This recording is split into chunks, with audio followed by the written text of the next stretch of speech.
Corona संकट से बदहाल कपड़ा सेक्टर को सरकार की तरफ से बड़ी राहत मिली है और केंद्रीय कैबिनेट ने बुधवार को टेक्सटाइल इंडस्ट्री के लिए पीएलआई स्कीम की मंजूरी दे दी है। और वहीं प्रधानमंत्री मोदी की अध्यक्षता में ये कैबिनेट की अहम बैठक हुई है और कैबिनेट के फैसलों के मुताबिक टेक्सटाइल से जुड़े 10 अलग अलग उत्पादों के लिए 5 साल तक 10,683 करोड़ रुपए से अधिक का पैकेज दिया जाएगा और पैकेज में टीयर 2 से 3 के इलाके वालों कंपनियों का ज़्यादा प्राथमिकता दी गई जाएगी। और वही मैनमेड फाइबर, अप्रैल और टेक्निकल टेक्सटाइल के लिए पीएलआई को मंजूरी मिली है।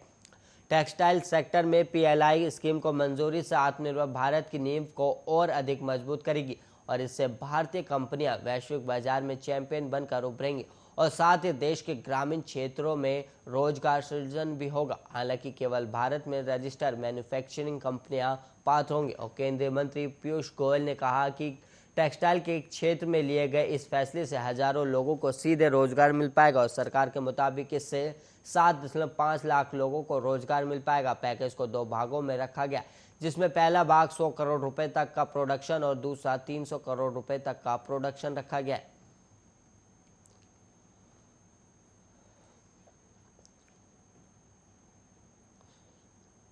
कांग्रेस सांसद राहुल गांधी आज और कल 2 दिन के दौरे पर जम्मू पहुंच रहे और दिल्ली से सीधा जम्मू एयरपोर्ट पर लैंड होने के बाद राहुल गांधी कटरा का रुख करेंगे और इस दौरान जम्मू और कटरा के बीच जगह जगह कांग्रेस कार्यकर्ताओं ने उनके स्वागत के लिए कार्यक्रम रखे।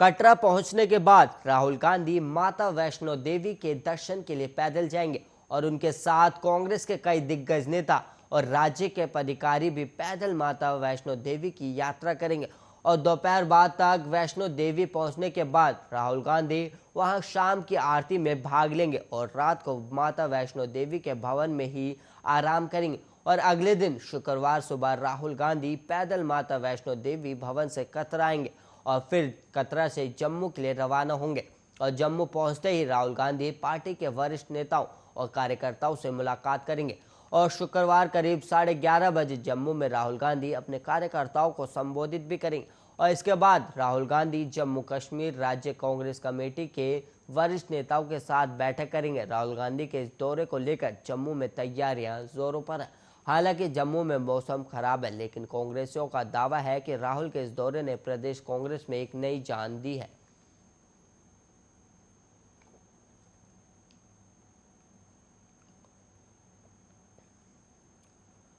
केरल में बुधवार को कोविड-19 के 30,196 नए मामले सामने आने के साथ ही कोरोना वायरस से संक्रमितों की कुल संख्या बढ़कर 42,83,494 हो गई, जबकि 181 और मरीजों की मौत के बाद मृतकों की संख्या 22,000 पर पहुंच गई है। और राज्य के स्वास्थ्य विभाग ने एक जानकारी दी है कि राज्य में लगातार 5 दिनों तक दैनिक नए मामलों की संख्या 30,000 से कम रहने के बाद बुधवार को एक बार फिर वो 30,000 को पार कर गई है। केरल में बीते 24 घंटे के दौरान 1,71,295 नमूनों की कोविड-19 जांच होने के साथ संक्रमण की दर बढ़कर 17.63% हो गई और संक्रमण दर घटकर 16% के नीचे चली गई थी, जो बुधवार को बढ़कर 17.63% हो गई। राज्य में अब तक 3,28,41,859 नमूनों की कोविड-19 जांच हो चुकी है और बीते 24 घंटे के दौरान राज्य में कोविड-19 के 27,589 मरीज संक्रमण मुक्त भी हुए,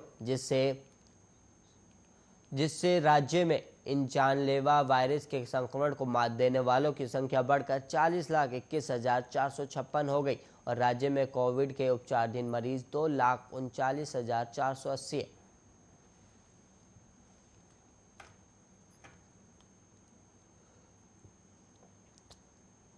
भवानीपुर उपचुनाव के उम्मीदवार को लेकर भारतीय जनता पार्टी की पश्चिम बंगाल इकाई की एक बैठक कोलकाता में पार्टी के राज्य मुख्यालय में हुई और बीजेपी प्रदेश अध्यक्ष दिलीप घोष की अगुवाई में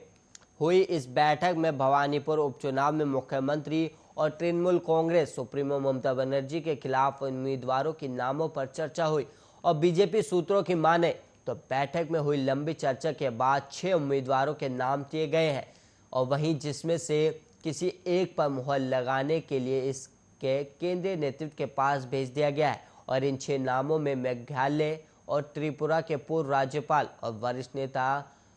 तथागत राय, अभिनेता रुद्रनील घोष, प्रदेश बीजेपी के उपाध्यक्ष प्रताप बनर्जी, वरिष्ठ नेता अनिबान गांगुली, दिनेश त्रिवेदी, वकील प्रियंका तिबेड़बाल और चुनाव बाद हुई हिंसा में मारे गए बीजेपी कार्यकर्ता अभिजीत सरकार के भाई विश्वजीत सरकार शामिल है।